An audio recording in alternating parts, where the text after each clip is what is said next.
सत श्री अकाल दोस्तों, मैं जीत हरजीत रघुवीर सिंह मान की कहानी पुछ प्रतीत लैके हाजिर हाँ। जिस दिन का कोमलप्रीत का कनेडा तो फोन आया सी उदण का ही सारा टब्बर धरती तो उपर उड्या फिरदा सी। मम्मी मैं PR हो गई हाँ। कोमल दी ऐनी गल सुन मनजीत कौर ने खुशी विच लेर मारी सी। उस तो खुशी सांभी नहीं सी गई। कोमल दियां कीतियां बाकी गल्लां ओदी ठाठा मारदी खुशी हेठ दब गईयां सन। मसां ऐ दिन आया, ਡੀਕਦੀਆਂ ਅੱਖਾਂ पक गईयां मेरियां। कोमल दी मां मनजीत कौर ने बाहरों आए नवतेज सिंह नूं दसदियां बोलां चों डुलदी खुशी विच लम्मा सुखावां साह लै अपने आप नूं सुरखरू महसूस कीता। सरदारा, कुड़ी तेरी ने रख विखाई ए। ਉਹਨੇ ਰੱਜ ਕੇ ਮਿਹਨਤ ਕੀਤੀ ਸੀ, ਅੱਜ ਕੈਨੇਡਾ ਦੀ PR ਲੈ ਕੇ ਸਾਨੂੰ ਜਿਉਂਦਿਆਂ 'ਚ ਕਰ ਦਿੱਤਾ। ਮਾਣ ਹੈ ਮੈਨੂੰ ਆਪਣੀ ਧੀ ਤੇ। ਮਨਜੀਤ ਕੌਰ ਦੇ ਬੁੱਲ੍ਹ ਗੁਲਾਬ ਦੀਆਂ ਪੱਤੀਆਂ ਵਾਂਗ ਖਿੜੇ ਹੋਏ ਸਨ। ਉਸ ਤੋਂ ਆਪਣਾ ਚਾਅ ਥੰਮਿਆ ਨਹੀਂ ਸੀ ਜਾ ਰਿਹਾ। ਉਹ ਘਰ 'ਚ ਪੱਬਾਂ ਭਾਰ ਤੁਰ ਰਹੀ ਸੀ। ਮਨਜੀਤ ਕੁਰੇ, ਹੁਣ ਗੁਣਜੋਤ ਦਾ ਫਿਕਰ ਨਹੀਂ, ਨਵਤੇਜ ਸਿੰਘ ਹੁੱਬਦਾ ਬੋਲਿਆ। ਹੋਰ 2-4 ਸਾਲਾਂ ਵਿੱਚ ਇਹ ਵੀ ਆਪਣੇ ਨਾਲ ਕੈਨੇਡਾ ਪੁੱਜਾ ਲੈ। ਅੱਜ ਮੈਨੂੰ ਕੋਮਲ ਲਈ ਕੀਤੀ ਸਾਰੀ ਨੱਠ ਭੱਜ ਭੁੱਲ ਗਈ ਏ। ਅਸੀਂ ਵੀ ਕੈਨੇਡਾ ਵਾਲੇ ਬਣ ਗਏ ਆ। ਸਾਡੀ ਕੋਮਲ ਪੁੱਤਾਂ ਤੋਂ ਕਿਤੇ ਉੱਤੇ ਆ, ਬਹੁਤ ਦਲੇਰ ਧੀ ਆ ਸਾਡੀ। ਜਿੱਦਾਂ ਕੈਨੇਡਾ 'ਚ ਸਾਡਾ ਕੋਈ ਰਿਸ਼ਤੇਦਾਰ ਨਹੀਂ ਸੀ, ਮੇਰੀ ਧੀ ਨੇ ਬਿਨਾਂ ਕਿਸੇ ਦੀ ਮਦਦ ਤੋਂ ਆਪਣੇ ਬਲਬੂਤੇ ਤੇ ਸੈੱਟ ਹੋ ਕੇ ਦਿਖਾ ਦਿੱਤਾ। ਕੋਈ ਖੇਡ ਪਈ ਆ ਬਗਾਨੇ ਮੁਲਕ ਵਿੱਚ ਸੈੱਟ ਹੋਣਾ। ਠੰਡਾ ਜਿਹਾ ਸਾਹ ਭਰਦੀ ਉਹ ਫਿਰ ਬੋਲੀ, ਬਸ ਹੁਣ ਕੋਮਲ ਫਰਵਰੀ 'ਚ ਇੰਡੀਆ ਆ ਜਾਏ ਤੇ ਵਿਆਹ ਕਰਕੇ ਮਨੋਂ ਭਾਰ ਲਾਹੀਏ। ਦੋਵੇਂ ਜੀ ਡਟ ਕੇ ਕਮਾਈ ਕਰਨਗੇ ਤਾਂ ਹੀ ਸਰਕਾਰ ਨੂੰ ਟੈਕਸ ਜਾਊ ਤੇ ਆਪਣਾ ਕੰਮ ਬਣੂ। ਉਹਦੇ ਆਉਣ ਤੋਂ ਪਹਿਲਾਂ ਹੀ ਮੁੰਡਾ ਦੇਖ ਛੱਡੀਏ। ਖੜੇ ਪੈਰ ਮੁੰਡੇ ਬਾਰੇ ਪੁੱਛ ਪ੍ਰਤੀਤ ਨਹੀਂ ਹੁੰਦੀ। ਨਵਤੇਜ ਸਿੰਘ ਨੇ ਮੁੰਡੇ ਵਾਲੇ ਤਾਂ ਖੜੇ ਪੈ ਜਾਂਦੇ ਆ ਜਦ ਪਤਾ ਲੱਗਦਾ ਭਈ ਕੁੜੀ ਕੈਨੇਡਾ ਦੀ ਪੱਕੀ ਆ। ਉਹ ਤਾਂ ਝੱਟ ਮੰਗਣੀ ਪੱਟ ਵਿਆਹ ਮੰਗਦੇ ਆ। ਦੇਖੋ ਜੀ, ਮੁੰਡੇ ਬਾਰੇ ਬਰੀਕੀ ਨਾਲ ਪੁੱਛ ਪ੍ਰਤੀਤ ਤਾਂ ਮੈਂ ਹੀ ਕਰੂੰਗੀ, ਤੁਸੀਂ ਕੋਈ ਦਖਲ ਨਾ ਦਿਓ। ਮੈਨੂੰ ਪਤਾ ਹੈ ਤੁਸੀਂ ਤਾਂ ਝੱਟ ਦੂਜੇ ਦੀਆਂ ਗੱਲਾਂ ਦੇ ਸੱਚ ਮੰਨ ਜਾਂਦੇ ਹੋ। ਛੇਤੀ ਦੇ ਕੇ ਨਹੀਂ ਕਿਸੇ ਤੇ ਭਰੋਸਾ ਕਰੀਦਾ। ਮਨਜੀਤ ਕੌਰ ਨੇ ਨਵਤੇਜ ਸਿੰਘ ਨੂੰ ਸਮਝਾਉਣ ਵਾਂਗ ਕਿਹਾ। ਖਾਸ ਤੌਰ ਤੇ ਧੀ ਪੁੱਤ ਦਾ ਰਿਸ਼ਤਾ ਕਰਨ ਵੇਲੇ ਤਾਂ ਪੂਰੀ ਤਰ੍ਹਾਂ ਘੋਖੀ ਦਾ ਅਗਲੇ ਨੂੰ। ਸਾਨੂੰ ਕਿਤੇ ਕਾਹਲ ਪਈ ਆ, ਚੰਗੀ ਤਰ੍ਹਾਂ ਦੇਖਾਂਗੇ ਪਰਖਾਂਗੇ, ਫਿਰ ਸੋਚ ਵਿਚਾਰ ਕੇ ਸ਼ਗਨ ਕਰਾਂਗੇ। ਕੋਮਲ ਨੂੰ ਪੁੱਛ ਲੈ ਕਿੱਦਾਂ ਦਾ ਲੜਕਾ ਚਾਹੀਦਾ। ਉਹਨੂੰ ਕੀ ਪੁੱਛਣਾ, ਮੈਂ ਮਾਂ ਉਹਦੀ, ਸਭ ਕੁਝ ਪਤਾ ਮੈਨੂੰ। ਮਨਜੀਤ ਨੇ ਘਮੰਡ ਵਿੱਚ ਆ ਕੇ ਕਿਹਾ, ਦੁੱਧੋਂ ਪਾਣੀ ਛਾਂਟੂਗੀ। ਘਰਾਣਾ ਹੋਵੇ, ਰੱਜੇ ਪੁੱਜੇ ਹੋਣ, ਕੋਠੀ ਬਣੀ ਹੋਵੇ, ਘਰ 'ਚ ਗੱਡੀ ਖੜੀ ਹੋਵੇ, ਜ਼ਮੀਨ ਦੇ 4 ਸਿਆੜ ਚੰਗੇ ਹੋਣ, ਖੇਤੀ ਦੀ ਸਾਰੀ ਮਸ਼ੀਨਰੀ ਹੋਵੇ, ਕੋਈ ਕਰਜ਼ਾ ਸਿਰ ਨਾ ਹੋਵੇ, ਮੁੰਡਾ ਚੰਗਾ ਪੜ੍ਹਿਆ ਹੋਵੇ। ਕੁੜੀ ਨੇ ਕੈਨੇਡਾ ਤੋਂ ਆਉਣਾ, ਐਵੇਂ ਥੋੜਾ ਲੱਲੂ ਪੱਜੂ ਮੁੰਡਾ ਦੇਖ ਲੂੰ। ਆਪਣੇ ਦੁਆਬੇ 'ਚ ਜ਼ਮੀਨਾਂ ਨਹੀਂ ਬਹੁਤੀਆਂ।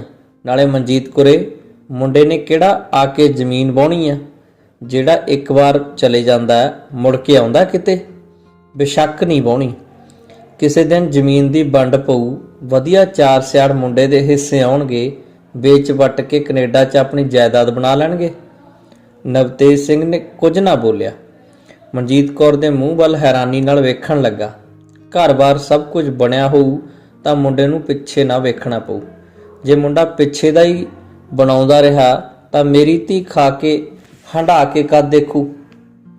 ਬੱਚੇ ਕਿੱਦਾਂ ਪਾਲੂ। ਨਾਲੇ ਮੈਂ ਧੀ ਤੇ ਲੱਖਾਂ ਰੁਪਇਆ ਲਾ ਕੇ ਸਹੁਰਿਆਂ ਦਾ ਪਿੱਛਾ ਬਣਾਉਣ ਲਈ ਨਹੀਂ, ਆਪਣੇ ਤੇ ਆਪਣੀ ਧੀ ਦੇ ਸੁੱਖ ਲਈ ਲਾਏ ਨੇ। ਤੂੰ ਬੜਾ ਲੰਮਾ ਸੋਚਦੀ ਆ ਮਨਜੀਤ ਕੁਰੇ। ਮੇਰੇ ਭਾਣੇ ਤਾਂ ਤੇਰੀ ਮੱਤ ਰਸੋਈ ਜੋਗੀ ਆ ਮਸਾਂ। ਤੁਸੀਂ ਦੇਖੀ ਜਾਓ। ਹੱਸ ਕੇ ਉਹ ਫਿਰ ਬੋਲੀ, ਅੱਜ ਕੋਮਲ ਦਾ ਫੋਨ ਆਉਂਦਾ ਤਾਂ ਮੈਂ ਵਿਆਹ ਬਾਰੇ ਉਹਦੇ ਨਾਲ ਸਾਰੀ ਗੱਲ ਖੋਲੂੰਗੀ। ਉਹ ਕਿਤੇ ਨਿਆਣੀ ਆ, ਕੌਨਵੈਂਟ ਸਕੂਲ ਤੋਂ ਲਵਲੀ ਯੂਨੀਵਰਸਿਟੀ ਹੁੰਦੀ ਹੋਈ ਕੈਨੇਡਾ ਪਹੁੰਚ ਗਈ ਹੈ, 7 ਸਮੁੰਦਰੋਂ ਪਾਰ। ਕੋਈ ਛੋਟੀ ਜਿਹੀ ਗੱਲ ਹੈ। ਨਵਤੇਜ ਵੀ ਆਪਣੀ ਧੀ ਤੇ ਮਾਣ ਕਰ ਰਿਹਾ ਸੀ। ਭਾਬੀ ਜੀ ਵਧਾਈਆਂ। ਭਾਜੀ ਨੇ ਦੱਸਿਆ ਕੋਮਲ ਕੈਨੇਡਾ 'ਚ ਪੱਕੀ ਹੋ ਗਈ ਆ। ਹਕੀਮਪੁਰੀਆ ਕਰਮਜੀਤ ਸਿੰਘ ਨਵਤੇਜ ਸਿੰਘ ਦੀ ਭੂਆ ਦਾ ਪੁੱਤ ਸੀ। ਉਹ ਤੇ ਉਹਦੀ ਵਹੁਟੀ ਕੁਲਵਿੰਦਰ ਇੱਕ ਦਿਨ ਉਹਨਾਂ ਨੂੰ ਮਿਲਣ ਆਏ ਸਨ।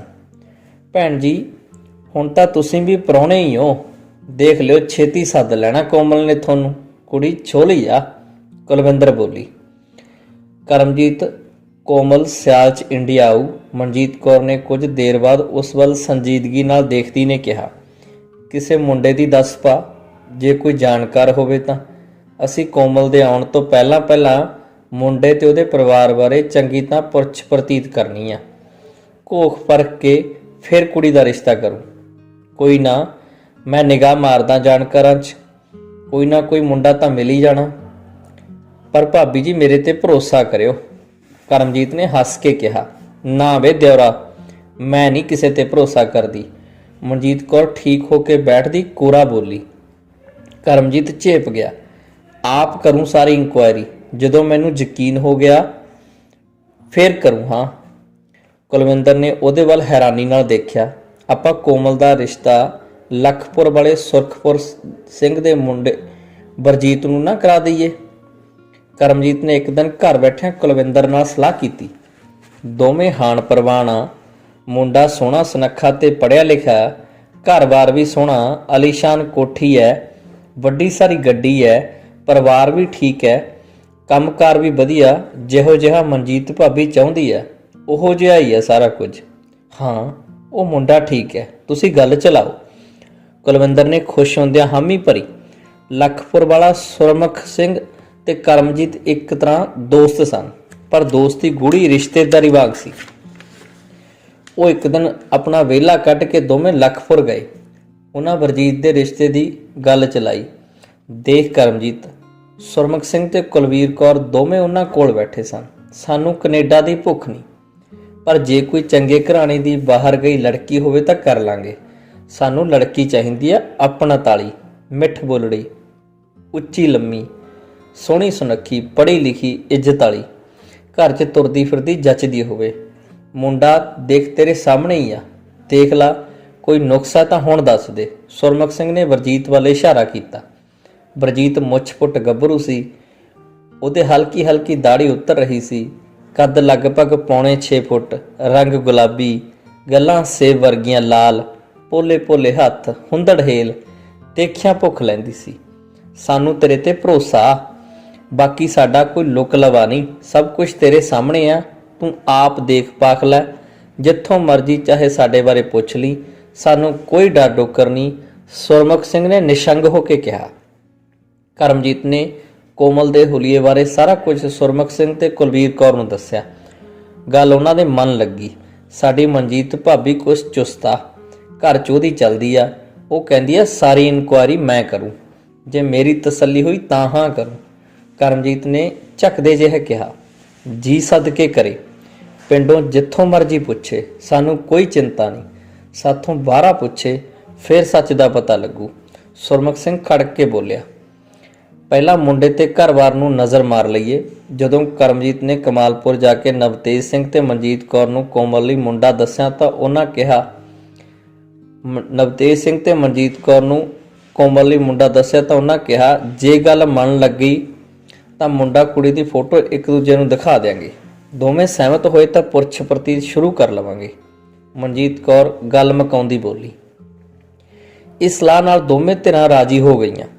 ਨਵਤੇਜ ਸਿੰਘ ਤੇ ਮਨਜੀਤ ਕੌਰ ਕਰਮਜੀਤ ਨਾਲ ਲਖਪੁਰ ਆਏ। ਮੁੰਡੇ ਨੂੰ ਨਜ਼ਰ ਮਾਰੀ, ਘਰ-ਬਾਰ ਫਿਰ ਤੁਰ ਕੇ ਦੇਖਿਆ, ਸਭ ਕੁਝ ਪਸੰਦ ਆਇਆ।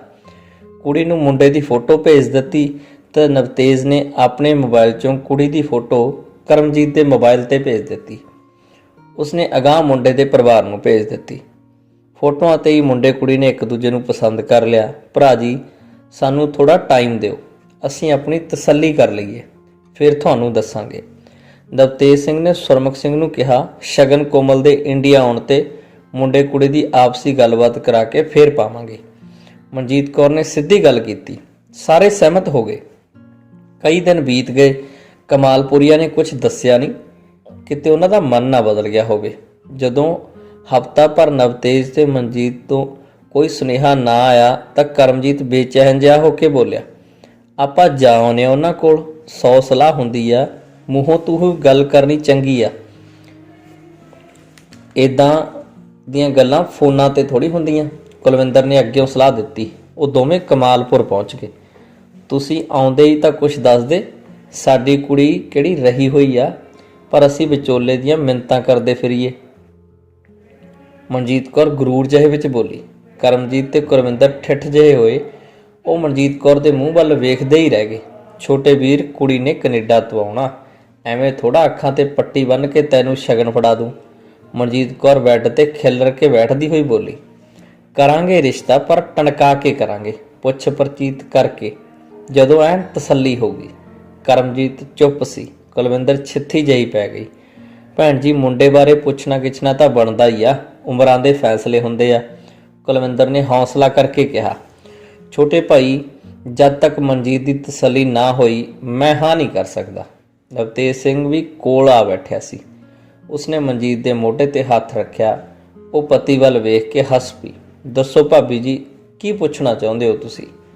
ਕਰਮਜੀਤ ਮਸਾਂ ਬੋਲਿਆ। ਮੈਂ ਵਿਚੋਲੇ ਦਾ ਰੋਲ ਜ਼ਰੂਰ ਨਿਭਾ ਰਿਹਾ, ਪਰ ਕੋਈ ਵੀ ਓਹਲਾ ਨਹੀਂ ਰੱਖੂੰਗਾ। ਆਪਣੀ ਗੂੜੀ ਰਿਸ਼ਤੇਦਾਰੀ ਆ, ਜੇ ਕੋਈ ਓਹਲਾ ਰੱਖਿਆ ਤਾਂ ਮੁੜ ਕੇ ਤੁਹਾਡੇ ਮੱਥੇ ਕਿੱਦਾਂ ਲੱਗੂ? ਭੈਣ ਜੀ, ਅਸੀਂ ਵਿੱਚੋਂ ਕੀ ਲੈਣਾ? ਤੁਸੀਂ ਆਪਣੀ ਤਸੱਲੀ ਕਰੋ, ਮਾਪੇ ਕਰਦੇ ਹੀ ਹੁੰਦੇ ਆ। ਕੁਲਵਿੰਦਰ ਨੇ ਖਾਲੀ ਜਿਹੀਆਂ ਅੱਖਾਂ ਵੱਲ ਮਨਜੀਤ ਵੱਲ ਵੇਖਿਆ।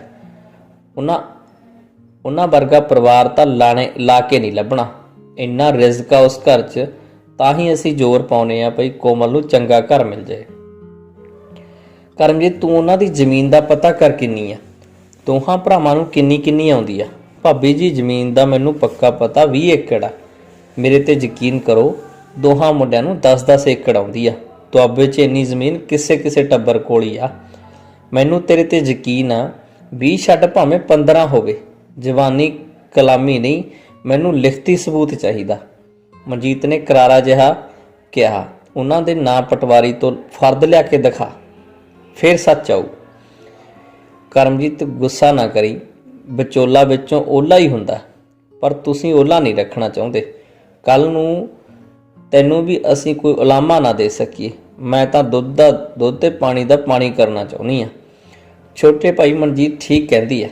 ਨਵਤੇਜ ਨੇ ਉਹਦੀ ਹਮਾਇਤ ਕੀਤੀ। ਕੋਈ ਸਬੂਤ ਸਾਡੇ ਹੱਥ 'ਚ ਆਊ, ਫੇਰ ਹੀ ਮੰਨਾਂਗੇ। ਕਰਮਜੀਤ ਸੋਚੀ ਪੈ ਗਿਆ। ਇਹ ਤਾਂ ਦੁੱਧ ਤੋਂ ਪਾਣੀ ਛੱਡਦੇ ਆ। ਮੈਂ ਵਿਚੋਲਗੀ ਤੋਂ ਕੀ ਲੈਣਾ? ਪੁੱਛ ਪਰਚੀਤ ਕਰਦਾ, ਕਿੱਥੇ ਧੱਕੇ ਖਾਂਦਾ ਫਿਰੂ, ਕਿੱਦਾਂ ਕਰੂੰ? ਫਿਰ ਜਵਾਬ ਦਿਆਂ। ਉਸ ਆਪਣੇ ਮਨ ਤੋਂ ਆਪ ਪੁੱਛਿਆ, ਪਰ ਨਹੀਂ, ਇਹ ਆਖਣਗੇ ਮੁੰਡੇ ਵਾਲਿਆਂ 'ਚ ਜ਼ਰੂਰ ਕੋਈ ਘਾਟ ਸੀ। ਕਰਮਜੀਤ ਓਹਲਾ ਰੱਖਣਾ ਚਾਹੁੰਦਾ ਸੀ। ਪਿੱਛੇ ਹਟਿਆ ਤਾਂ ਇਹਨਾਂ ਦੀਆਂ ਨਜ਼ਰਾਂ 'ਚੋਂ ਡਿੱਗ ਜਾਊਗਾ। ਹੁਣ ਮੈਂ ਆਪਣਾ ਘਟਾ ਨਹੀਂ ਕਰਾਉਣਾ, ਦੇਖੀ ਜਾਊ ਜੋ ਹੋਊ। ਉਸ ਆਪਣੇ ਅੰਦਰ ਚਲਦੀ ਖਿੱਚੋ ਤਣ ਖਤਮ ਕੀਤੀ। ਠੀਕ ਆ, ਮੈਂ ਪਟਵਾਰੀ ਕੋਲੋਂ ਫਰਦ ਲਿਆ ਦਿਆਂਗਾ। ਕਰਮਜੀਤ ਨੇ ਦਲੇਰੀ ਨਾਲ ਹਾਮੀ ਭਰੀ। ਲਖਪੁਰ ਜਾ ਕੇ ਕਰਮਜੀਤ ਨੇ ਸੁਰਮੁਖ ਸਿੰਘ ਨਾਲ ਗੱਲ ਕੀਤੀ। ਕੋਈ ਨਾ ਕਰਮਜੀਤ, ਲੈ ਫਰਦ ਪਟਵਾਰੀ ਕੋਲੋਂ, ਬਈ ਸੱਚ ਤਾਂ ਫੇਰ ਹੀ ਆਊ ਉਸ ਜੱਟੀ ਨੂੰ। ਸੁਰਮੁਖ ਸਿੰਘ ਬੋਲਿਆ। ਭਾਜੀ, ਤੁਸੀਂ ਨਾਲ ਚੱਲੋਗੇ? ਨਹੀਂ, ਸੁਰਮੁਖ ਸਿੰਘ ਨੇ ਕੋਰੀ ਨਾ ਕੀਤੀ। ਤੂੰ ਭਾਈ ਆਪਣੇ ਪੱਧਰ ਤੇ ਇਨਕੁਆਇਰੀ ਕਰ। ਕਰਮਜੀਤ ਦੂਜੇ ਦਿਨ ਪਟਵਾਰਖਾਨੇ ਪਹੁੰਚ ਗਿਆ। ਮੈਂ ਤੈਨੂੰ ਕਿਸੇ ਦੀ ਫਰਦ ਕਿੱਦਾਂ ਦੇ ਦਿਆਂ? ਪਟਵਾਰੀ ਅੜ ਗਿਆ। ਕਰਮਜੀਤ ਨੇ ਰਿਸ਼ਤੇ ਵਾਲੀ ਗੱਲ ਦੱਸੀ ਤੇ ਤਰਲਾ ਕੀਤਾ। 1000 ਰੁਪਇਆ ਲੱਗੂ। ਪਟਵਾਰੀ ਹੱਥ ਵਿਚਲੇ ਪੈਨ ਪਰਾਂ ਰੱਖਦਿਆਂ ਕੋਰਾ ਜਿਹਾ ਬੋਲਿਆ। ਰਿਸ਼ਤਾ ਹੋਣ ਦੀ ਪਾਰਟੀ ਪਹਿਲਾਂ ਹੀ ਮੈਥੋਂ ਲੈਣੀ ਆ। ਪੱਕ ਟੱਕ ਹੋਣ ਤੇ ਫਿਰ ਕਿਹੜਾ ਮੇਰੇ ਲਈ ਪਾਰਟੀ ਲੈ ਕੇ ਆਉਣ ਲੱਗਾ? ਕੋਠਾ ਉਸਰਿਆ, ਤਖਾਣ ਬਿਸਰਿਆ। ਪਟਵਾਰੀ ਹੱਸ ਪਿਆ। ਦੱਸੋ, ਬਣਾਵਾਂ ਫਰਦ? ਚਲੋ ਠੀਕ ਹੈ ਪਟਵਾਰੀ ਸਾਹਿਬ, ਬਣਾ ਦਿਓ। ਫਸੀ ਨੂੰ ਫਟਕਣ ਕੀ। ਫਰਦ ਲੈ ਉਹ ਕਮਾਲਪੁਰ ਪਹੁੰਚ ਗਿਆ। 20 ਏਕੜ 2 ਕਨਾਲ 10 ਮਰਲੇ, ਲਗਭਗ 10 ਏਕੜ ਦਾ ਮਾਲਕ ਹੈ ਮੁੰਡਾ। ਜ਼ਮੀਨ ਦੀ ਫਰਦ ਪੜ੍ਹਦਿਆਂ ਮਨਜੀਤ ਬੋਲੀ ਤੇ ਫਰਦ ਨਵਤੇਜ ਸਿੰਘ ਵੱਲੋਂ ਵੱਲ ਕੀਤੀ। ਚਲੋ, ਜ਼ਮੀਨ ਬਾਰੇ ਤਾਂ ਕਲੀਅਰ ਹੋ ਗਿਆ। ਜ਼ਮੀਨ ਦੀ ਪੁੱਛ-ਗਿੱਛ ਦਾ ਫਿਕਰ ਮੁੱਕਾ। ਮਨਜੀਤ ਕੌਰ ਨੇ ਖੁਸ਼ੀ ਨਾਲ ਕਿਹਾ। ਉਸ ਅੱਗੇ ਗੱਲ ਤੋਰਦੀ ਨੇ ਫਿਰ ਪੁੱਛਿਆ, ਭਲਾ ਮੁੰਡਾ ਕਿੰਨਾ ਕੁ ਪੜ੍ਹਿਆ ਹੋਇਆ? ਕਿਹੜੇ ਸਕੂਲ ਕਾਲਜ ਵਿੱਚ ਪੜ੍ਹਦਾ ਸੀ? ਸਕੂਲ ਅੰਗਰੇਜ਼ੀ ਸੀ ਕਿ ਪੰਜਾਬੀ ਮੀਡੀਅਮ? ਪੜ੍ਹਾਈ 'ਚੋਂ ਕਿੱਦਾਂ ਦਾ ਸੀ? ਨੰਬਰ ਵੀ 4 ਲਏ ਸੀ ਕਿ ਤੁਰ ਫਿਰ ਕੇ ਆ ਜਾਂਦਾ ਸੀ? ਇਹ ਸਭ ਕੁਝ ਪਤਾ ਕਰਕੇ ਦੱਸ। ਕੁੜੀ ਲਵਲੀ ਯੂਨੀਵਰਸਿਟੀ 'ਚੋਂ ਡਿਗਰੀ ਕਰਕੇ ਗਈ ਸੀ ਬਾਹਰ। ਕੌਨਵੈਂਟ ਸਕੂਲ ਦੀ ਪੜ੍ਹੀ ਹੋਈ ਆ। ਮਟਰ ਮਟਰ ਅੰਗਰੇਜ਼ੀ ਬੋਲਦੀ ਆ। ਜੇ ਮੁੰਡਾ ਅੰਗਰੇਜ਼ੀ ਨਾ ਬੋਲ ਸਕਿਆ ਤਾਂ ਉੱਥੇ ਲੇਬਰ ਕਰੂ। ਤੂੰ ਸਾਨੂੰ ਮੁੰਡੇ ਦੀ ਪੜ੍ਹਾਈ ਦਾ ਸਰਟੀਫਿਕੇਟ ਤੇ ਮਾਰਕਸ਼ੀਟ ਲਿਆ ਕੇ ਦਿਖਾ, ਦੇਖੀਏ ਕਿੰਨਾ ਕੁ ਇੰਟੈਲੀਜੈਂਟ ਸੀ, ਮਨਜੀਤ ਕੌਰ ਨੇ ਜ਼ੋਰ ਦੇ ਕੇ ਕਿਹਾ। ਕਰਮਜੀਤ ਨੂੰ ਮਨਜੀਤ ਕੌਰ ਦੀ ਗੱਲ ਸੁਣ ਕੇ ਮੁੜਕਾ ਆ ਗਿਆ। ਬਲਜੀਤ ਨੇ ਨੇੜਲੇ ਸ਼ਹਿਰ ਦੇ ਇੱਕ ਪ੍ਰਾਈਵੇਟ ਸਕੂਲ ਵਿੱਚੋਂ +2 ਕਰਨ ਤੋਂ ਬਾਅਦ ਖਾਲਸਾ ਕਾਲਜ ਜਲੰਧਰ ਵਿੱਚੋਂ ਗ੍ਰੈਜੂਏਸ਼ਨ ਕੀਤੀ ਸੀ। ਉਪਰੰਤ ਕੰਪਿਊਟਰ ਦਾ ਕੋਰਸ ਕੀਤਾ ਸੀ। ਬਈ ਕਰਮਜੀਤ ਸਿਆਂ, ਤੇਰੀਆਂ ਦੌੜਾਂ ਲਵਾਊ ਭਾਬੀ ਤੇਰੀ। ਜਦੋਂ ਕਰਮਜੀਤ ਨੇ ਨਵੇਂ ਸਵਾਲ ਬਾਰੇ ਲਖਪੁਰ ਆ ਗੱਲ ਕੀਤੀ ਤਾਂ ਸੁਰਮੁਖ ਸਿੰਘ ਨੇ ਕਰਮਜੀਤ ਨੂੰ ਵਿਅੰਗ ਨਾਲ ਕਿਹਾ, ਬਲਜੀਤ ਪੁੱਤ ਕੱਢ ਆਪਣੇ ਸਰਟੀਫਿਕੇਟ, ਫੋਟੋਕਾਪੀ ਕਰਾ ਕੇ ਦੇ ਕਰਮਜੀਤ ਨੂੰ, ਤੇਰੀ ਹੋਣ ਵਾਲੀ ਸੱਸ ਦਾ ਦਿਲ ਟਿਕਾਣੇ ਆਵੇ। ਉਸਨੇ ਬਲਜੀਤ ਨੂੰ ਖੜਕਾ ਕੇ ਕਿਹਾ। ਬਲਜੀਤ ਸਰਟੀਫਿਕੇਟ ਲੈ ਕੇ ਪਿੰਡ ਦੇ ਅੱਡੇ ਤੇ ਫੋਟੋ ਸਟੇਟ ਕਰਾਉਣ ਚਲੇ ਗਿਆ। ਚਾਹ ਪਾਣੀ ਪੀਂਦਿਆਂ ਬਲਜੀਤ ਫੋਟੋ ਸਟੇਟ ਕਰਾ ਲਿਆ ਤੇ ਸੁਰਮੁਖ ਸਿੰਘ ਨੂੰ ਲਿਆ ਫੜਾਏ। ਲੈ ਬਈ ਕਰਮਜੀਤ ਸਿਆ, ਘਬਰਾਈ ਨਾ, ਜੋ ਤੇਰੀ ਭਾਬੀ ਮੰਗਦੀ ਹੈ ਦੱਸੀ ਜਾਈ, ਹਾਜ਼ਰ ਕਰਾਂਗੇ। ਅਸੀਂ ਕਿਹੜਾ ਖਾਨਾ ਬਦੋਸ਼ ਆ ਬਈ, ਸਾਡੇ ਕੋਲ ਕੁਛ ਹੈ ਨਹੀਂ। ਉਹਨਾਂ ਦੇ ਤੁਰਨ ਲੱਗਿਆਂ ਸੁਰਮੁਖ ਸਿੰਘ ਨੇ ਕਿਹਾ, ਕਰਮਜੀਤ ਸਰਟੀਫਿਕੇਟਾਂ ਦੀ ਫੋਟੋਕਾਪੀ ਲੈ ਕਮਾਲਪੁਰ ਆਇਆ। ਪੜ੍ਹਾਈ 'ਚ ਤਾਂ ਮੁੰਡਾ ਸੋਈ ਆ। ਮਨਜੀਤ ਕੌਰ ਕਰਮਜੀਤ ਤੋਂ ਸਰਟੀਫਿਕੇਟਾਂ ਦੀ ਕਾਪੀ ਫੜ ਨਜ਼ਰ ਮਾਰਦਿਆਂ ਢਿੱਲਾ ਜਿਹਾ ਬੋਲੀ, ਗ੍ਰੈਜੂਏਸ਼ਨ 2nd ਡਿਵੀਜ਼ਨ 'ਚ ਕੀਤੀ ਆ। ਉਸ ਕਰਮਜੀਤ ਵੱਲ ਵੇਖ ਕੇ ਕਿਹਾ, ਵੈਸੇ ਵੀ ਮੁੰਡੇ ਪੜ੍ਹਾਈ 'ਚ ਕੁੜੀਆਂ ਨਾਲੋਂ ਪਿੱਛੇ ਹੀ ਹੁੰਦੇ ਆ। ਸ਼ੁਕਰ ਆ ਉਹ ਕਾਲਜ ਤੱਕ ਪਹੁੰਚ ਗਿਆ। ਨਵਤੇਜ ਸਿੰਘ ਵੀ ਮਨਜੀਤ ਕੌਰ ਤੋਂ ਸਰਟੀਫਿਕੇਟਾਂ ਦੇ ਫੋਟੋ ਸਟੇਟ ਫੜ ਕੇ ਵੇਖਣ ਲੱਗਾ। ਹੁਣ ਤਸੱਲੀ ਆ ਭਾਬੀ ਜੀ, ਕਰਮਜੀਤ ਨੇ ਕੁਲਵਿੰਦਰ ਵੱਲ ਵੇਖ ਸੁਖਾਵਾਂ ਜਿਹਾ ਸਾਹ ਲੈਂਦਿਆਂ ਕਿਹਾ। ਕਰਮਜੀਤ, ਪੜ੍ਹਾਈ ਬਾਰੇ ਤਾਂ ਤਸੱਲੀ ਆ, ਮਨਜੀਤ ਸਹਿਜ ਨਾਲ ਬੋਲੀ। ਪੜ੍ਹਾਈ ਬਾਰੇ ਪੁੱਛਣਾ ਬਹੁਤਾ ਜ਼ਰੂਰੀ ਸੀ, ਇਸ ਲਈ ਸਰਟੀਫਿਕੇਟ ਦੇਖਿਆ। ਪੜ੍ਹਾਈ 'ਚ ਸਾਡੀ ਕੁੜੀ ਦੀ ਰੀਸ ਨਹੀਂ ਕਰ ਸਕਦਾ ਮੁੰਡਾ, ਮਨਜੀਤ ਨੇ ਘਮੰਡ ਨਾਲ ਵਿੱਚ ਕਿਹਾ। ਉਹ ਕੁਝ ਦੇਰ ਚੁੱਪ ਰਹੀ, ਫਿਰ ਬੋਲੀ, ਅੱਛਾ ਤੈਨੂੰ ਪਤਾ ਹੋਊ ਮੁੰਡੇ ਦੇ ਨਾਨਕੇ ਕਿਹੜੇ ਪਿੰਡ ਆ? ਮੁੰਡੇ ਦੀ ਦਾਦੀ ਵੀ ਅਜੇ ਜਿਉਂਦੀ ਆ, ਉਹਦੇ ਪੇਕੇ ਕਿਹੜੇ ਪਿੰਡ ਆ? ਮਨਜੀਤ, ਤੂੰ ਉਹਨਾਂ ਕੋਲੋਂ ਧਾਰਾਂ ਲੈਣੀਆਂ? ਨਵਤੇਜ ਸਿੰਘ ਨੇ ਖਿੱਚ ਕੇ ਕਿਹਾ। ਧਾਰਾਂ ਦੀ ਗੱਲ ਨਹੀਂ ਜੀ, ਮਨਜੀਤ ਕੌਰ ਤਪਾਕ ਨਾਲ ਬੋਲੀ। ਮੁੰਡੇ ਵਾਲਿਆਂ ਦਾ ਘਰਾਣਾ ਤਾਂ ਦੇਖਣਾ ਹੀ ਪਊ। ਕਰਮਜੀਤ ਬਈ, ਇਹਨਾਂ ਦੋਹਾਂ ਗੱਲਾਂ ਦਾ ਪਤਾ ਕਰ, ਕਿਤੇ ਇਹ ਕਦੇਸਣਾ ਨਾ ਹੋਣ। ਮੇਰੇ ਮਨ ਨੂੰ ਸੰਸਾ ਦੂਰ ਕਰ। ਮਨਜੀਤ ਕੌਰ ਫਿਰ ਨਵਤੇਜ ਸਿੰਘ ਵੱਲ ਦੇਖਦੀ ਬੋਲੀ, ਜੀ ਮੇਰੀ ਮਾਂ ਦੱਸਦੀ ਹੁੰਦੀ ਸੀ ਭਈ ਪਿਛਲੇ ਸਮੇਂ 'ਚ ਤਾਂ ਬਹੁਤ ਕਦੇਸਣਾ ਹੀ ਲੈ ਆਉਂਦੇ ਸੀ, ਘਰਾਣਿਆਂ 'ਚ ਵਿਆਹ ਕਿੱਥੇ ਹੁੰਦੇ ਸੀ। ਗੱਲ ਸੁਣੋ। ਉਹ ਸਾਰਿਆਂ ਵੱਲ ਦੇਖ ਤੈਸ਼ ਵਿੱਚ ਫਿਰ ਬੋਲੀ, ਜੇ ਅੱਖਾਂ ਮੀਟ ਕੇ ਕੁੜੀ ਦਾ ਰਿਸ਼ਤਾ ਕਰ ਦਿਆਂਗੇ ਤਾਂ ਬਾਅਦ 'ਚ ਮੁਸ਼ਕਿਲ ਆਊ, ਲੋਕ ਮਿਹਣੇ ਮਾਰਨਗੇ, ਕੁੜੀ ਦੀ ਅੱਖ ਨੀਵੀਂ ਹੋਊ। ਮੇਰੀ ਧੀ 'ਚ ਕਿਹੜਾ ਕੋਈ ਕੱਜ ਹੈ? ਕੈਨੇਡਾ ਪੱਕੀ ਆ। ਕੈਨੇਡਾ ਜਾਣ ਲਈ ਲੋਕੀ 40-40 ਲੱਖ ਚੁੱਕੀ ਏਜੰਟਾਂ ਮਗਰ ਫਿਰਦੇ ਆ। ਇਹਨਾਂ ਦਾ ਮੁਫਤ 'ਚ ਕੰਮ ਬਣਦਾ, ਟਣਕਾ ਕੇ ਰਿਸ਼ਤਾ ਕਰੂੰ। ਫਿਰ ਉਹ ਕਰਮਜੀਤ ਤੇ ਕੁਲਵਿੰਦਰ ਵੱਲ ਸਿੱਧਾ ਝਾਕਦੀ ਬੋਲੀ, ਕਰਮਜੀਤ ਸਿਆਂ, ਕੋਵਨ ਨੂੰ ਲਾਡਾਂ ਚਾਵਾਂ ਨਾਲ ਪਾਲਿਆ ਮੈਂ। ਅਸੀਂ ਧੀਆਂ ਨੂੰ ਕੁੱਖ 'ਚ ਮਾਰਨ ਵਾਲੇ ਨਹੀਂ, ਧੀਆਂ ਦੀ ਜ਼ਿੰਦਗੀ ਬਣਾਉਣ ਵਾਲੇ ਆ। ਦੁੱਧ ਮੱਖਣਾ ਨਾਲ ਪਾਲੀ ਆ, ਕੰਨੋਂ ਫੜ ਕੇ ਨਹੀਂ ਤੋਰੂੰਗੀ। ਮਨਜੀਤ ਕੌਰ ਕੁਝ ਦੇਰ ਚੁੱਪ ਰਹੀ। ਚੁੱਪ ਬੈਠੇ ਕਰਮਜੀਤ ਵੱਲ ਵੇਖਦੀ ਉਸਨੇ ਗੱਲ ਬਦਲੀ, ਜੇ ਕਰਮਜੀਤ ਤੈਨੂੰ ਪੁੱਛ ਪ੍ਰਤੀਤ ਕਰਨੀ ਮੁਸ਼ਕਿਲ ਲੱਗਦੀ ਹੈ ਤਾਂ ਦੱਸ, ਆਪਾਂ ਇੱਥੇ ਹੀ ਗੱਲਬਾਤ ਠੱਪ ਕਰ ਦਿੰਦੇ ਹਾਂ। ਕੋਮਲ ਲਈ ਰਿਸ਼ਤੇ ਹੋਰ ਬਥੇਰੇ, ਅਸੀਂ ਕਿਹੜਾ ਅਜੇ ਸ਼ਗਨ ਦੇ ਦਿੱਤਾ? ਮਨਜੀਤ ਕੌਰ ਨੇ ਆਕੜ ਜਿਹੀ ਦਿਖਾਈ। ਨਹੀਂ ਭਾਬੀ ਜੀ, ਕੋਈ ਚੱਕਰ ਨਹੀਂ, ਪਤਾ ਕਰ ਲੂੰਗਾ, ਤੁਸੀਂ ਚਿੰਤਾ ਨਾ ਕਰੋ, ਹੋ ਜਾਊ ਇਹ ਕੰਮ ਵੀ। ਕਰਮਜੀਤ ਸਾਹਸ ਨਾਲ ਬੋਲਿਆ। ਕੁਲਵਿੰਦਰ, ਮੈਂ ਵੀ ਆਪਣੇ ਪਿਓ ਦਾ ਪੁੱਤ ਨਹੀਂ, ਜੇ ਇਹ ਰਿਸ਼ਤਾ ਸਿਰੇ ਨਾ ਚੜਾਇਆ ਤਾਂ ਅਗਾਂਹ ਪੈਰ ਪੁੱਟੀ ਲਏ ਤਾਂ ਹੁਣ ਪਿੱਛੇ ਨਹੀਂ ਮੁੜੂੰਗਾ। ਘਰ ਆ, ਉਸ ਕੁਲਵਿੰਦਰ ਨੂੰ ਠੋਕ ਕੇ ਕਿਹਾ। ਕਰਮਜੀਤ ਨੇ ਮਨਜੀਤ ਕੌਰ ਵੱਲ ਦਿੱਤੀ ਹਰ ਚੁਣੌਤੀ ਨੂੰ ਕਬੂਲ ਕਰਨ ਦਾ ਮਨ ਬਣਾ ਲਿਆ। ਬੜੀਆਂ ਪੜੀਮਾਂ ਪੱਟਦੀ ਆ ਇਹ ਔਰਤ। ਕਰਮਜੀਤ ਨੇ ਸੁਰਮੁਖ ਸਿੰਘ ਨੂੰ ਆ ਕੇ ਦੱਸਿਆ ਤਾਂ ਹੱਕਾ ਬਹੱਕਿਆ ਜਿਹਾ ਹੋ ਗਿਆ। ਕੁਲਵੀਰ ਕੁਰੇ, ਮਨਜੀਤ ਕੌਰ ਬਹੁਤ ਤੇਜ਼ ਲੱਗਦੀ ਆ, ਵਿਆਹ ਤੋਂ ਬਾਅਦ ਕਿਤੇ ਸਾਡੇ ਘਰ 'ਚ ਆਪਣੀ ਚੌਧਰ ਨਾ ਕਰੇ, ਕਿਤੇ ਕੁੜੀ ਨਾ ਇਹਦੇ ਵਰਗੀ ਹੋਵੇ। ਸੁਰਮੁਖ ਸਿੰਘ ਨੇ ਸੰਜੀਦਗੀ ਵਿੱਚ ਤੌਖਲਾ ਜਿਹਾ ਜ਼ਾਹਰ ਕੀਤਾ। ਤੁਸੀਂ ਟੈਨਸ਼ਨ ਨਾ ਲਓ, ਕੁਲਵੀਰ ਕੌਰ ਬੇਪਰਵਾਹ ਹੁੰਦੀ ਬੋਲੀ। ਭਲਾ ਇਹਦੀ ਚੌਧਰ ਮੈਂ ਚੱਲਣ ਦੇਵਾਂ ਆਪਣੇ ਘਰ? ਮੈਂ ਵੀ ਮਾਵਾਂ ਧੀਆਂ ਦੀ ਜੇ ਨੱਕ ਨਾਲ ਚਣੇ ਨਾ ਚਵਾਏ ਤਾਂ ਮੇਰਾ ਨਾਂ ਵਟਾ ਦਿਓ।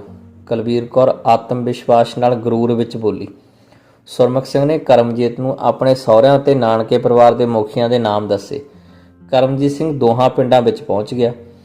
ਬੜੀ ਮੁਸ਼ਕਿਲ ਨਾਲ ਉਹਨਾਂ ਦੋਹਾਂ ਪਰਿਵਾਰਾਂ ਦੀਆਂ 3 ਪੀੜ੍ਹੀਆਂ ਦੇ ਨਾਵਾਂ ਦੀ ਲਿਸਟ ਬਣਾਈ। ਦੋਹਾਂ ਪਿੰਡਾਂ ਦੇ ਸਰਪੰਚ ਪੰਚਾਂ ਦੇ ਨਾਮ ਅਤੇ ਫੋਨ ਨੰਬਰ ਵੀ ਲਿਖ ਲਏ ਤਾਂ ਕਿ ਮਨਜੀਤ ਕੌਰ ਨੂੰ ਕੋਈ ਝੂਠ ਨਾ ਲੱਗੇ। ਘਰਾਣੇ ਦਾ ਲਿਖਤੀ ਸਬੂਤ ਆ ਮੈਂ ਕੋਈ ਨਹੀਂ ਦੇ ਸਕਦਾ।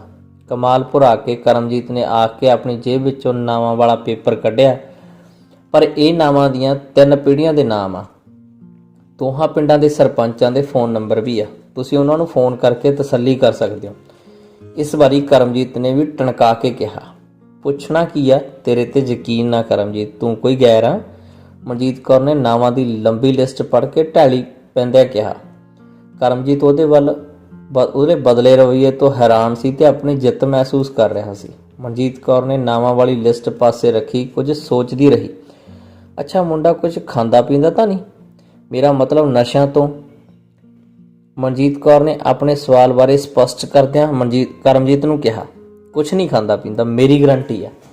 ਕਰਮਜੀਤ ਨੇ ਗਰਮਜੋਸ਼ੀ ਵਿੱਚ ਦਾਅਵਾ ਕੀਤਾ, ਸਬੂਤ ਕੀ ਆ? ਤੇਰੇ ਪਿੰਡ ਤਾਂ ਉਹਦੇ ਪਿੰਡ ਤੋਂ ਕਾਫੀ ਦੂਰ ਆ, ਤੂੰ ਕਦੀ ਕਦੀ ਉੱਥੇ ਜਾਣਾ ਹੋਊਗਾ। ਬਈ ਤੂੰ ਕਿੱਦਾਂ ਦਾਅਵਾ ਕਰ ਸਕਦਾ? ਛੋਟੇ ਭਾਈ ਕੋਈ ਸਬੂਤ ਲਿਆ ਕੇ ਦੇ, ਦੁਆ ਸਾਨੂੰ ਯਕੀਨ।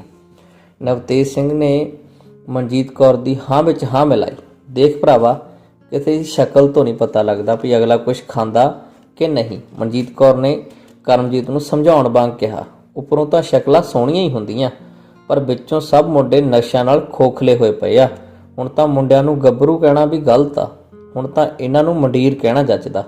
ਗੱਭਰੂ ਤਾਂ ਭਲਵਾਨ ਵਰਗੇ ਹੁੰਦੇ ਸੀ, ਅੱਜ ਦੇ ਮੁੰਡਿਆਂ 'ਚ ਤਾਂ ਜਾਨ ਹੀ ਹੈ ਨਹੀਂ। ਮਾੜੇ ਜਿਹੇ ਬੁੱਲੇ ਨਾਲ ਹੀ ਡਿੱਗਣ ਨੂੰ ਕਰਦੇ ਆ। ਕਈ ਸੋਹਣੇ ਸੁਨੱਖੇ ਮੁੰਡੇ ਰਾਤ ਨੂੰ ਸੁੱਤੇ ਸਵੇਰ ਨੂੰ ਮਿੱਟੀ ਹੋਏ ਲੱਭੇ ਆ। ਮੈਂ ਸਖਤ ਮਿਹਨਤ ਨਾਲ ਟੀਸੀ ਤੇ ਪੁੱਜੀ ਆਪਣੀ ਧੀ ਲਈ ਹੋਣਹਾਰ ਮੁੰਡਾ ਲੱਭਣਾ, ਨਸ਼ੇੜੀ ਨਹੀਂ। ਖੂਹ 'ਚ ਧੱਕਾ ਨਹੀਂ ਦੇਣਾ ਧੀ ਨੂੰ, ਉਹਦੀ ਕਿਸਮਤ ਨਹੀਂ ਲੂਣੀ। ਕਰਮਜੀਤ, ਐਵੇਂ ਨਹੀਂ ਮੈਂ ਰਿਸ਼ਤਾ ਕਰਨ ਦੇਊਂਗੀ।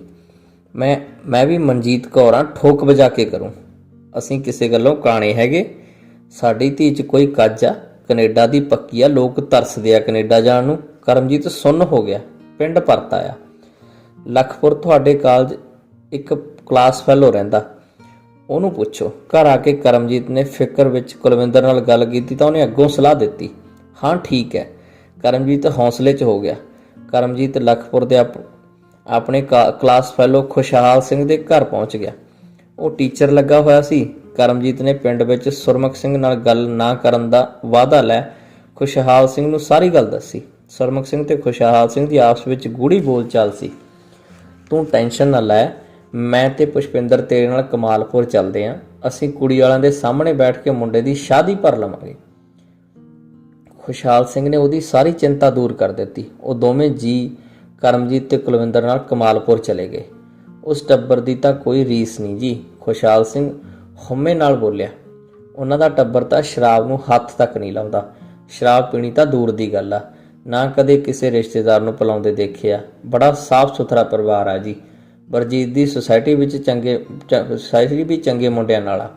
ਕਦੀ ਰਾਤ ਬਰਾਤੇ ਪਿੰਡ ਦੇ ਮੁੰਡਿਆਂ ਨਾਲ ਅਵਾਰਾਗਰਦੀ ਕਰਦੇ ਨਹੀਂ ਦੇਖਿਆ। ਸਾਡਾ ਘਰ ਤਾਂ ਉਹਨਾਂ ਦੇ ਨੇੜੇ ਹੀ ਆ। ਜੇ ਤੁਹਾਨੂੰ ਉਹਦੇ ਨਸ਼ਾ ਨਾ ਕਰਨ ਬਾਰੇ ਕਿਹਾ ਤਾਂ ਝੂਠ ਨਹੀਂ ਕਿਹਾ। ਸਵਾਲ ਹੀ ਨਹੀਂ ਪੈਦਾ ਹੁੰਦਾ ਕਿ ਬਰਜੀਤ ਕੋਈ ਨਸ਼ਾ ਕਰਦਾ ਹੋਵੇ। ਤੁਸੀਂ ਨਹੀਂ ਦੇਖਿਆ ਕਿੱਦਾਂ ਉਹ ਚਿਹਰਾ ਦਗਦਗ ਕਰਦੇ ਚਿਹਰਿਆਂ ਵਾਲੇ ਅੰਦਰੋਂ ਨਸ਼ਿਆਂ ਨਾਲ ਖੋਖਲੇ ਹੋਏ ਪਏ ਆ ਭਰਾ ਜੀ। ਮਨਜੀਤ ਕੌਰ ਤੁਖੀ ਵਿੱਚ ਬੋਲੀ, ਭਾਬੀ ਜੀ ਮੈਂ ਗਰੰਟੀ ਚੁੱਕਦਾ ਇਸ ਮੁੰਡੇ ਦੀ। ਜੇ ਕਦੀ ਮੁੰਡੇ 'ਚੋਂ ਅਜਿਹਾ ਦੋਸ਼ ਨਿਕਲੇ ਤਾਂ ਮੈਨੂੰ ਫੜ ਲਿਓ। ਖੁਸ਼ਹਾਲ ਸਿੰਘ ਨੇ ਹਿੱਕ ਥੱਪੜੀ। ਪੁਸ਼ਪਿੰਦਰ ਨੇ ਵੀ ਮਨਜੀਤ ਕੌਰ ਕੋਲ ਸੁਰਮੁਖ ਸਿੰਘ ਦੇ ਪਰਿਵਾਰ ਦੀ ਸਿਫਤ ਕੀਤੀ। ਖੁਸ਼ਹਾਲ ਸਿੰਘ ਦੇ ਟੀਚਰ ਹੋਣ ਨਾਤੇ ਖੜ ਕੇ ਗੱਲ ਕਰਨ ਕਰਕੇ ਮਨਜੀਤ ਕੌਰ ਦੀ ਤਸੱਲੀ ਹੋ ਗਈ। ਉਸ ਠੰਡਾ ਸਾਹ ਭਰਿਆ। ਕਰਮਜੀਤ, ਮੈਂ ਤੇਰੇ ਭਾਜੀ ਨਾਲ ਸਲਾਹ ਕਰਕੇ ਸ਼ਾਮ ਨੂੰ ਤੈਨੂੰ ਫੋਨ ਕਰੂੰਗੀ। ਤੁਰਨ ਲੱਗਿਆ ਮਨਜੀਤ ਕੌਰ ਢਿੱਲਾ ਜਿਹਾ ਬੋਲੀ। ਹਕੀਮਪੁਰ ਘਰ ਪਹੁੰਚ ਕੇ ਕਰਮਜੀਤ ਨੂੰ ਲੱਗਾ ਉਹਦੀ ਵਿਚੋਲਗੀ ਪੱਕੀ ਆ, ਬਸ ਸ਼ਗਨ ਪਾਉਣ ਦਾ ਹੀ ਸੁਨੇਹਾ ਆਊਗਾ। ਸਾਰੀ ਪੁੱਛ ਪ੍ਰਤੀਤ ਮੁੱਕ ਗਈ ਆ, ਪਰ ਤੁਰਨ ਲੱਗਿਆ ਭੈਣ ਜੀ ਢਿੱਲਾ ਜਿਹਾ ਬੋਲੇ ਸੀ। ਕੁਲਵਿੰਦਰ ਨੇ ਸੰਸਾ ਜ਼ਾਹਰ ਕੀਤਾ, ਨਹੀਂ ਵਿੰਦਰ, ਇਹ ਉਹਦਾ ਸਟਾਈਲ ਆ।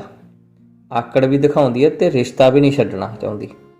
ਉਹ ਖਾਓ ਪੀਓ ਤੱਕ ਫੋਨ ਉਡੀਕਦਾ ਰਿਹਾ, ਪਰ ਫੋਨ ਨਾ ਆਇਆ। ਮਨੋਂ ਖਿੱਚ ਕੇ ਫੋਨ ਦੀ ਉਡੀਕ ਛੱਡ ਉਹ ਸੈਰ ਨੂੰ ਤੁਰਨ ਹੀ ਲੱਗਾ ਸੀ ਤਾਂ ਫੋਨ ਦੀ ਰਿੰਗ ਵੱਜੀ। ਫੋਨ ਕਮਾਲਪੁਰੋਂ ਹੀ ਸੀ। ਨਵਤੇਜ ਸਿੰਘ ਬੋਲ ਰਿਹਾ ਸੀ। ਉਹਨੇ ਰਸਮੀ ਹਾਲ ਚਾਲ ਪੁੱਛਣ ਤੋਂ ਬਾਅਦ ਕਿਹਾ, ਲੈ ਬਈ ਛੋਟੇ ਭਾਈ, ਮਨਜੀਤ ਨਾਲ ਗੱਲ ਕਰ। ਕਰਮਜੀਤ ਦੇ ਸਾਹ ਸੁੱਕ ਗਏ। ਮਨਜੀਤ ਦੀ ਆਵਾਜ਼ ਆਈ, ਕਰਮਜੀਤ ਭਲਾ ਉਹਨਾਂ ਕੋਲ ਖੇਤੀਬਾੜੀ ਦੀ ਮਸ਼ੀਨਰੀ ਕਿਹੜੀ ਆ? ਨਾ ਹੈਲੋ ਨਾ ਹਾਏ, ਮਨਜੀਤ ਕੌਰ ਨੇ ਪੈਂਦੀ ਸੱਟੇ ਸਵਾਲ ਦਾਗ ਦਿੱਤਾ। ਕਰਮਜੀਤ ਡੌਰ ਪਰ ਹੋ ਗਿਆ। ਫਿਰ ਉਸਨੇ ਸਿਰ ਜਿਵੇਂ 100 ਘੜਾ ਪਾਣੀ ਦਾ ਡੁੱਲ ਗਿਆ ਹੋਵੇ। ਉਸਦੀ ਆਵਾਜ਼ ਨਾ ਨਿਕਲੀ।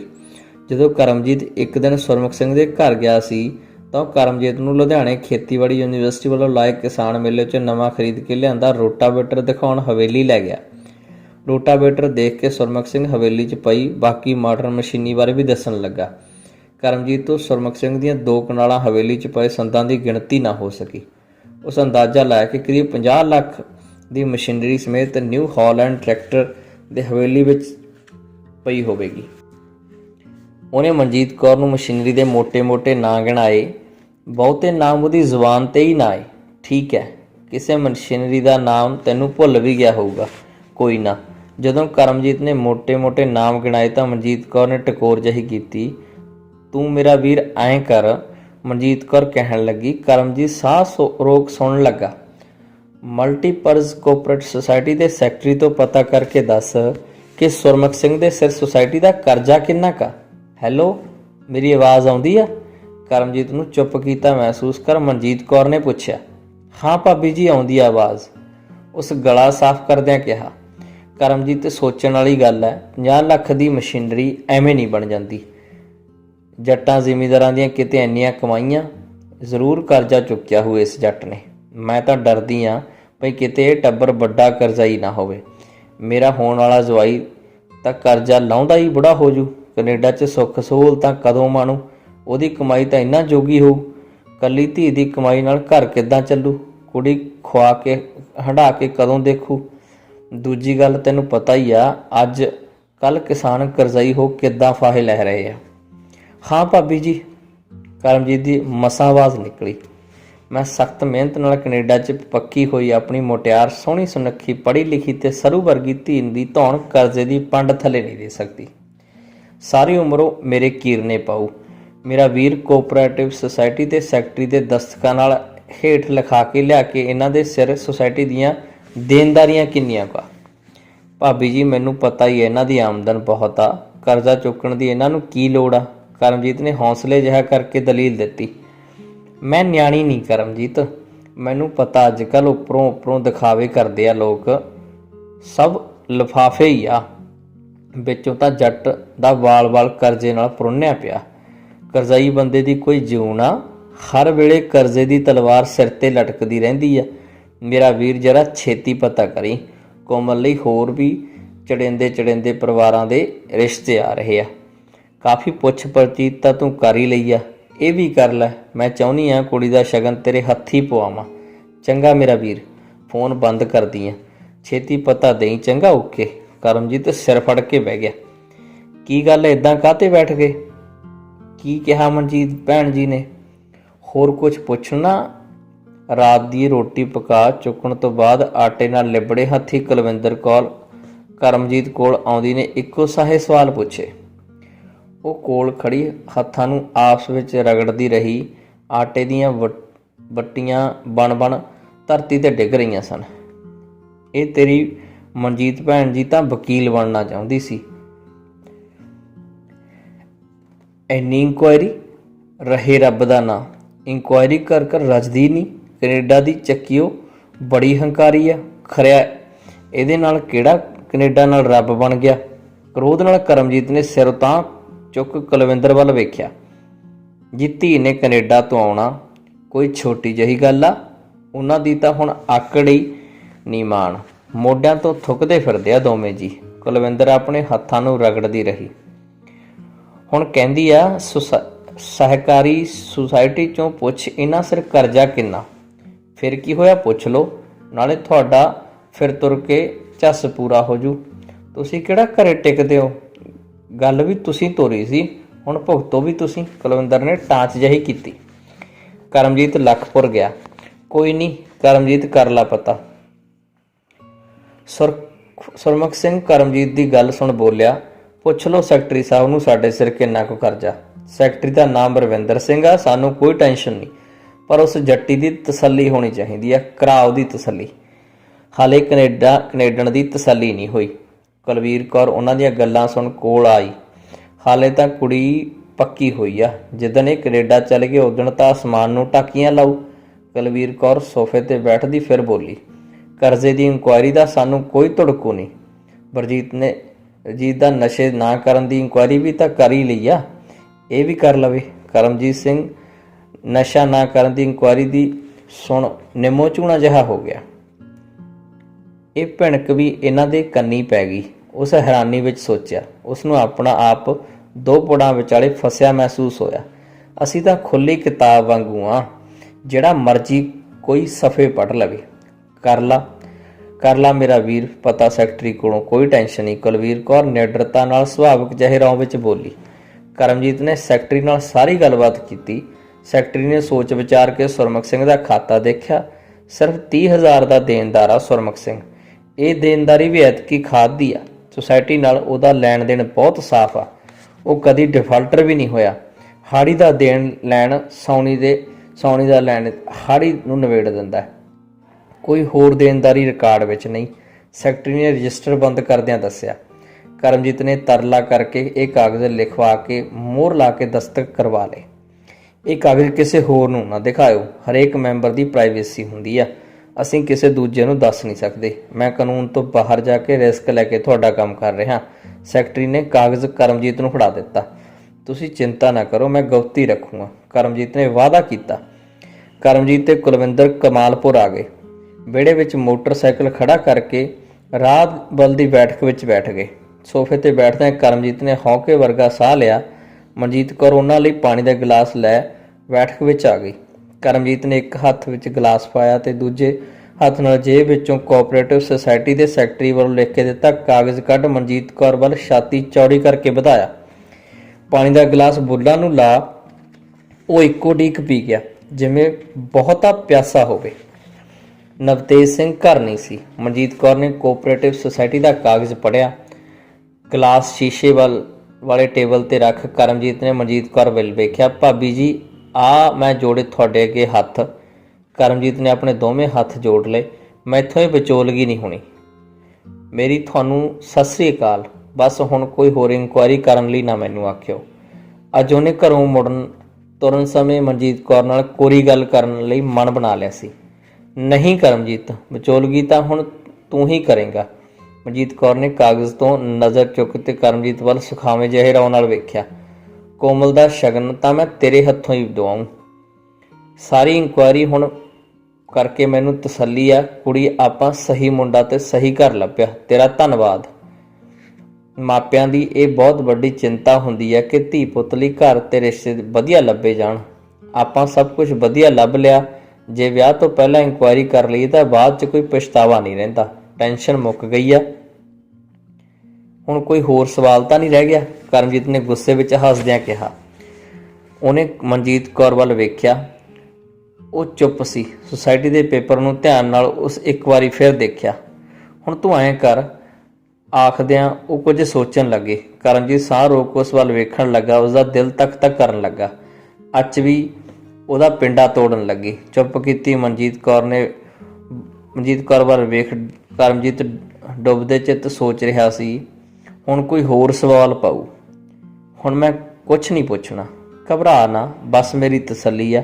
ਕੁਝ ਸਮੇਂ ਬਾਅਦ ਮਨਜੀਤ ਨੇ ਚੁੱਪ ਤੋੜੀ। ਕਿਸੇ ਨੂੰ ਦੱਸੀ ਨਾ। ਮਨਜੀਤ ਕੌਰ ਬਹੁਤ ਹੌਲੀ ਉਹਦੇ ਨੇੜੇ ਹੁੰਦੀ ਬੋਲੀ। ਕੋਮਲ ਨੇ ਆਉਂਦੇ ਐਤਵਾਰ ਆ ਜਾਣਾ। ਭਾਜੀ ਤੇਰਾ ਲੈਣ ਜਾਊ ਦਿੱਲੀ, ਤੁਸੀਂ ਸੋਮਵਾਰ ਆ ਜਾਓ, ਫਿਰ ਆਪਾਂ ਲਖਪੁਰ ਵਾਲਿਆਂ ਨਾਲ ਸ਼ਗਨ ਦੀ ਸਲਾਹ ਕਰ ਲਵਾਂਗੇ। ਸੁਣ ਕੇ ਕਰਮਜੀਤ ਦੇ ਰੁਕੇ ਸਾਹ ਫਿਰ ਤੋਂ ਚੱਲ ਪਏ। ਸੁਖਾਵਾਂ ਜਿਹਾ ਸਾਹ ਲੈ ਉਹ ਢਿੱਲਾ ਜਿਹਾ ਹੋ ਕੇ ਬੈਠ ਗਿਆ। ਪਰ ਭਾਬੀ ਜੀ, ਤੁਸੀਂ ਮੈਨੂੰ ਵੱਟੋ ਵੱਟ ਪਾ ਦਿੱਤਾ। ਮੰਨ ਗਿਆ ਤੁਹਾਡੀ ਇਨਕੁਆਇਰੀ ਨੂੰ। ਕਰਮਜੀਤ, ਹੁਣ ਸਮੇਂ ਬਦਲ ਗਿਆ, ਇਨਕੁਆਇਰੀ ਕਰਨੀ ਜ਼ਰੂਰੀ ਹੋ ਗਈ ਆ। ਵਿਚੋਲੇ ਤੇ ਵਿਸ਼ਵਾਸ ਨਹੀਂ ਰਹਿਣਾ ਚਾਹੀਦਾ। ਵਿਚੋਲਾ ਵੀ ਬਹੁਤ ਕੁਛ ਲੁਕੋ ਲੈਂਦਾ ਹੁੰਦਾ, ਕੁਛ ਆ ਦੱਸਦਾ ਕੁਛ ਆ। ਹੁਣ ਅਸੀਂ ਕੁੜੀ ਦਿਖਾਲੇ ਤੋਂ ਪਹਿਲਾਂ ਹੀ ਰੱਜ ਰੱਜ ਕੇ ਤਸੱਲੀ ਕਰ ਲਈ ਆ। ਮਨ 'ਚ ਕੋਈ ਡਰ ਨਹੀਂ ਰਿਹਾ। ਜੇ ਭੈਣ ਜੀ ਐਦਾਂ ਹੀ ਸਾਰੇ ਪੁੱਛ ਪ੍ਰਤੀਤ ਕਰਨ ਤਾਂ ਬਾਅਦ 'ਚ ਕਿਸੇ ਨੂੰ ਪਛਤਾਉਣਾ ਨਾ ਪਵੇ।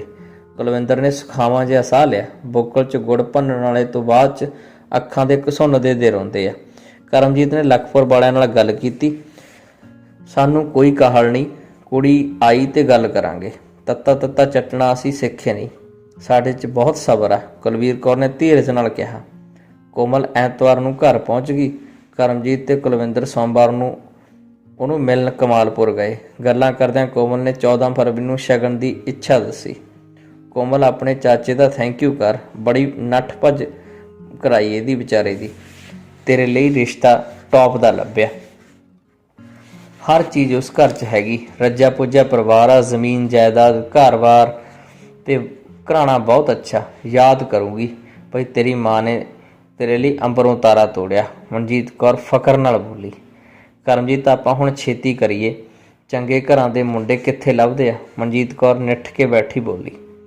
ਭਾਵੇਂ ਕੱਲ੍ਹ ਨੂੰ ਹੀ ਲਖਪੁਰ ਜਾ ਕੇ ਭੈਣ ਕੁਲਵੀਰ ਕੌਰ ਨਾਲ ਗੱਲ ਕਰਾ ਦੇਈਂ, ਫਟਾਫਟ ਸ਼ਗਨ ਪਾ ਤੇ ਲਾਵਾਂ ਦੇ ਕੇ ਸੁਰਖਰੂ ਹੋਈਏ, ਫਿਰ ਇਹ ਦੋਵੇਂ ਇਕੱਠੇ ਘੁੰਮ ਫਿਰ ਲੈਣਗੇ। ਕੋਮਲ ਨੇ ਮਹੀਨਾ ਕੀ ਰਹਿਣਾ, ਟਾਈਮ ਥੋੜ੍ਹਾ। ਮਨਜੀਤ ਡਾਢੀ ਖੁਸ਼ ਸੀ। ਕਰਮਜੀਤ ਤੇ ਕੁਲਵਿੰਦਰ ਦੂਜੇ ਦਿਨ ਚਾਅ ਨਾਲ ਲਖਪੁਰ ਚਲੇ ਗਏ। ਸਾਰੀ ਸਲਾਹ ਉਹਨਾਂ ਨੂੰ ਦੱਸੀ। ਭੈਣ ਜੀ ਫਿਰ ਮੈਂ ਕਰਾਵਾਂ ਗੱਲ ਮਨਜੀਤ ਭਾਬੀ ਨਾਲ, ਤੁਸੀਂ ਸ਼ਗਨ ਬਾਰੇ ਗੱਲ ਕਰ ਲਓ। ਕਰਮਜੀਤ ਨੇ ਆਪਣੀ ਗੱਲ ਮੁਕਾ ਜੇਬ ਵਿੱਚੋਂ ਫੋਨ ਕੱਢਦਿਆ ਉਤਾਵਲਾ ਹੋ ਪੁੱਛਿਆ। ਹਾਂ ਕਰਾ ਦੇ, ਕੁਲਵੀਰ ਕੌਰ ਸੋਫੇ 'ਤੇ ਟਿਕ ਕੇ ਬੈਠਦੀ ਬੋਲੀ। ਕਰਮਜੀਤ ਨੇ ਫੋਨ ਮਿਲਾਇਆ, ਹਾਏ ਹੈਲੋ ਹੋਈ ਤੇ ਫੋਨ ਕੁਲਵੀਰ ਨੂੰ ਫੜਾਇਆ। ਭੈਣ ਜੀ ਸਾਡੀ ਕੁੜੀ ਤੁਹਾਡੇ 'ਤੇ ਸਾਰੀ ਤਸੱਲੀ ਆ, ਬਹੁਤ ਖੁਸ਼ ਆ। ਮਨਜੀਤ ਕੌਰ ਦੀ ਖਿੜਮੀ ਆਵਾਜ਼ ਆਈ। ਹੁਣ ਤੁਸੀਂ ਦੱਸੋ ਕੁੜੀ ਮੁੰਡੇ ਦੇ ਦੇਖ ਦਿਖਾਲੇ ਦੀ ਸ਼ਗਨ ਰਸਮ ਕਦੋਂ ਅਦਾ ਕਰੀਏ? ਵੈਸੇ ਕੋਮਲ ਦੀ ਸਲਾਹ, ਸਾਡੀ ਸਲਾਹ ਪਰਸੋਂ ਆ, ਬੁੱਧਵਾਰ ਨੂੰ, ਉਦਣ ਦਾ ਦਿਨ ਰੱਖ ਲਈਏ। ਕੋਮਲ ਦੀ ਇੱਛਾ ਵੀ 14 ਫਰਵਰੀ ਨੂੰ ਸ਼ਗਨ ਦੀ ਰਸਮ ਹੋਵੇ, ਬੁੱਧਵਾਰ ਨੂੰ 14 ਤਰੀਕ ਆ। ਮਨਜੀਤ ਕੌਰ ਖੁਸ਼ੀ ਵਿੱਚ ਆਪਣਤ ਨਾਲ ਬੋਲੀ।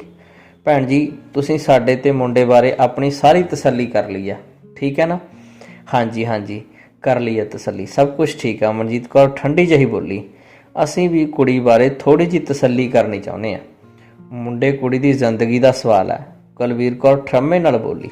ਕਰਮਜੀਤ ਤੇ ਕੁਲਵਿੰਦਰ ਨੇ ਅੱਖਾਂ ਫੈਲਾ ਕੇ ਉਹਦੇ ਵੱਲ ਵੇਖਿਆ। ਕੋਈ ਨਾ ਭੈਣ ਜੀ ਤੁਸੀਂ ਜਿੱਦਾਂ ਮਰਜ਼ੀ ਤਸੱਲੀ ਕਰ ਲਓ, ਪਾਸਪੋਰਟ ਦੇਖ ਲਓ, ਕੁੜੀ ਨਾਲ ਗੱਲ ਕਰ ਲਓ, ਹੋਰ ਜੋ ਕੁਝ ਪੁੱਛਣਾ ਚਾਹੁੰਦੇ ਉਹ ਵੀ ਪੁੱਛ ਲਓ। ਮਨਜੀਤ ਕੌਰ ਮੁਲਾਇਮ ਜਿਹੇ ਸ਼ਬਦਾਂ ਵਿੱਚ ਬੋਲੀ। ਭੈਣ ਜੀ ਪੁੱਛਣਾ ਤਾਂ ਕੁਛ ਨਹੀਂ, ਸਾਨੂੰ ਸਬੂਤ ਚਾਹੀਦਾ ਬਸ। ਤੁਸੀਂ ਐਂ ਕਰੋ, ਕੁਲਵੀਰ ਕੌਰ ਨੇ ਥੋੜ੍ਹਾ ਜਿਹਾ ਉੱਚੀ ਆਵਾਜ਼ ਵਿੱਚ ਕਿਹਾ, ਕਿਸੇ ਸਰਕਾਰੀ ਹਸਪਤਾਲ ਤੋਂ ਕੁੜੀ ਦੇ ਕੁਆਰੇਪਨ ਦੀ ਮੈਡੀਕਲ ਰਿਪੋਰਟ ਲਿਆ ਕੇ ਸਾਨੂੰ ਦਿਖਾਓ ਬਸ। ਕੁਲਵੀਰ ਕੌਰ ਨੇ ਗੱਲ ਮੁਕਾਈ। ਅੱਗੇ ਆਉਂਦੀ ਮਨਜੀਤ ਕੌਰ ਦੀ ਆਵਾਜ਼ ਇੱਕਦਮ ਬੰਦ ਹੋ ਗਈ। ਹੈਲੋ ਹੈਲੋ ਅੱਗਿਓਂ ਕੋਈ ਆਵਾਜ਼ ਨਾ ਆਈ ਤਾਂ ਕੁਲਵੀਰ ਕੌਰ ਬੋਲੀ, ਸ਼ਾਇਦ ਤੇਰੀ ਭਾਬੀ ਨੇ ਫੋਨ ਕੱਟ ਦਿੱਤਾ। ਕੁਲਵੀਰ ਦਾ ਮੱਥਾ ਤਣਿਆ ਪਿਆ ਸੀ, ਉਸਦੇ ਭਰਵੱਟੇ ਕੰਬ ਰਹੇ ਸਨ। ਉਸ ਕਰਮਜੀਤ ਵੱਲ ਫੋਨ ਵਧਾਇਆ। ਕਰਮਜੀਤ ਦਾ ਹੱਥ ਫੋਨ ਫੜਦਿਆਂ ਕੰਬ ਰਿਹਾ ਸੀ। ਕੁਲਵਿੰਦਰ ਦੇ ਚਿਹਰੇ ਦਾ ਰੰਗ ਉੱਡਿਆ ਹੋਇਆ ਸੀ। ਚੁਫੇਰੇ ਚੁੱਪ ਪਸਰ ਗਈ ਸੀ। ਧੰਨਵਾਦ।